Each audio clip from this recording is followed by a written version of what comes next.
આજે કન્યા કેળવણી મહોત્સવ અને શાળા પ્રવેશોત્સવ 2025ના આ શુભ પ્રસંગે મને બેટી બચાવો વિશે કંઈક કહેવાનો મોકો મળ્યો છે, તેનો મને ખૂબ જ આનંદ છે.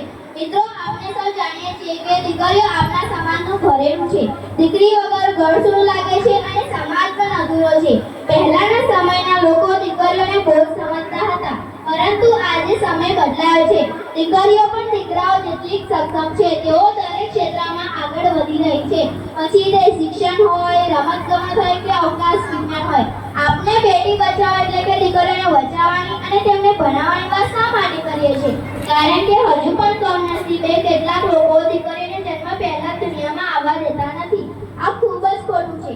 દીકરીઓ પણ આ દુનિયામાં જીવવાનો, ભણવાનો અને આગળ વધવાનો પૂરો અધિકાર ધરાવે છે.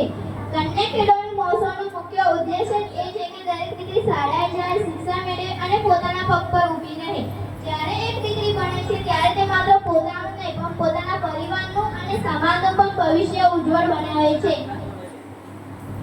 આજે જે નાની બહેનો શાળામાં પ્રવેશ કરી રહી છે તેમને જોઈને મને ખૂબ આનંદ થાય છે. આપણે સૌએ તેમને ભણવા માટે પ્રોત્સાહિત કરવા જોઈએ અને તેમને આગળ વધવામાં પૂરો સહયોગ આપવો જોઈએ. યાદ રાખો, દીકરી મહાનનો દરિયો છે અને દીકરી વિનાનું ઘર એટલે મીઠા વિનાનું અન્ન.